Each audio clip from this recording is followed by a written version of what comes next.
I have a remarkable video to start with today. This is what when I saw this video of John Cornyn, the outgoing Texas senator, summarizing basically the Republican Party's entire relationship with Donald Trump in one sentence, I realized that they know. Let me explain, okay? They know what he is doing. They know they are supposed to stop Trump, and they have decided we are going to surrender. Why won't John Cornyn bother voting no against Todd Blanche for Attorney General? Well, there's nothing we could do to rein in the president. Here is John Cornyn, the picture of cowardice himself. I was saying as recently as yesterday that he likes the idea of this fund, that he wants to find some way to pay these people. Does that concern you as someone who's tried to fight against getting this anti-weaponization fund in place? Well, there's nothing we could do to rein in the president when he said he likes the fund and he wishes it still exists, but the fact of the matter, it's dead. And that's all we could do under these circumstances. We should be running that on repeat until Election Day. There's nothing we could do to rein in the president. That's Republican Senator John Cornyn. It's not a random guy being interviewed outside a Trump rally. Listen, there's really nothing I can do about this guy. This is not, some powerless backbencher in a state legislature who's like, hey, listen, I just vote here in the state Senate in Arkansas. I can't do anything about Trump. This is a United States senator. This is a member of the Senate Judiciary Committee. This is one of the people who has the constitutional power to approve or reject Trump's nominee for Attorney General. And Cornyn makes the statement while explaining, listen, I'm just going to vote to advance Todd Blanche's nomination to lead the Justice Department. Now, the context is very important. And I think, often they go, oh, we need the context. It makes it better. Somehow the context makes it even worse because John Cornyn and Republican Senator Tom Tillis, both outgoing, they objected to this $1.8 billion so-called anti-weaponization fund, also called a Give Trump's Criminal Friends Money Fund, the anti-weaponization fund. The concern was this is going to become this pot of money for Trump's allies who said the government wronged us, and this could potentially include January 6 rioters who were pardoned by Donald Trump. And so Cornyn and Tillis didn't like that. By the way, this is just let's take a brief detour. Cornyn and Tillis are the ones who publicly have spoken out against the weaponization fund, but they are not the only ones who are against it. They're leaving the Senate, so they're free to talk about the crap Trump's doing, whereas all of these other coward Republicans, they don't. Republicans only talk about what Trump's doing wrong when they're leaving, or occasionally when they've decided I'm willing to be voted out. Okay, back to the main story. Blanche, after what he was told, hey, these Republican senators, they don't like your answers on this anti-weaponization fund. Blanche put a written order out rescinding the fund. And we talked on the bonus show extensively about how this rescinding is kind of BS because it can be reconstituted 10 different ways and the money's still paid out. But the two Republicans then said, all right, we'll support him. And then the Judiciary Committee advanced the nomination, straight party line vote 12-10. But Donald Trump has been publicly saying, no, I like the fund. I wish the fund still existed. There's other ways that we could even do the fund. And by the way, even if they blocked Blanche, I could have kept him in place on an acting basis and just pursued the fund through Congress anyway. So like everything we said on the bonus show about the other ways in which they could do this anyway are kind of coming true. So reporters went to Cornyn and they said, listen, we've got a problem here. Of what value is Blanche's promise that the thing is dead, that the fund is dead, when Trump controls the executive branch and he's telling everybody, oh, we want to bring that policy back?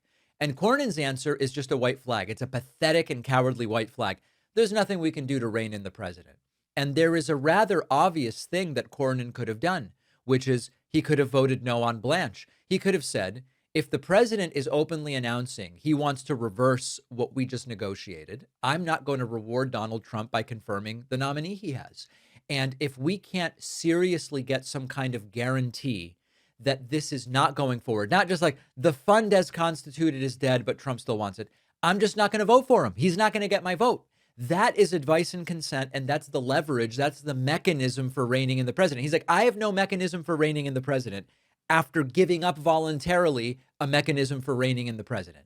Cornyn demonstrated they have leverage because when Cornyn and Tillis said, we're not going to go for this crap, that delayed the committee vote.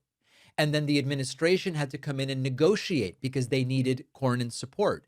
That's the leverage. After giving up the leverage he clearly had, he goes up, we just don't have any leverage here. Pathetic. He folded and he goes, I'm powerless. The pathetically weak Republican Party in a nutshell. Republicans spend entire campaigns presenting themselves as the party of strength and strong borders and strong military and strong leaders and tough negotiators. We never surrender. And they pose with guns and they produce ads with explosions and they talk about courage and all this stuff. And then Trump applies the slightest pressure and they all of a sudden are helpless spectators with no leverage and no tools to rein in Trump. And a senator suddenly can't think of a single remedy. He can't vote no. He can't insist on legislation. He can't use oversight. He can't subpoena anyone. He can't block funding. He can't do anything all of a sudden. All he can do is go, hey, reporters, there's nothing we can do. And then he votes yes. Now, the most charitable defense of Cornyn, and I don't even know why I'm trying to levy one, but if you want to put together a charitable defense, it's, well, he was just speaking narrowly. What he means is we can't stop Trump from supporting the fund, but we got a concession from Blanche, which is the written order rescinding the fund.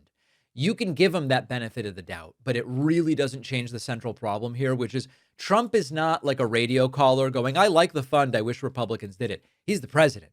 He appoints and removes executive branch officials. And so when Trump says, I like the fund and I want it restored, those are not merely words. It's he can pressure the Justice Department to act. And Cornyn is voting to confirm the person who would receive that pressure. If Cornyn trusts Blanche to resist Trump, he should tell us why. And if he doesn't trust Blanche to resist Trump, then he should be against the nomination. And this is the pattern that really has defined the Republican Party through this Trump era. Privately, they go, I have some concerns. Publicly, they might kind of furrow their brow.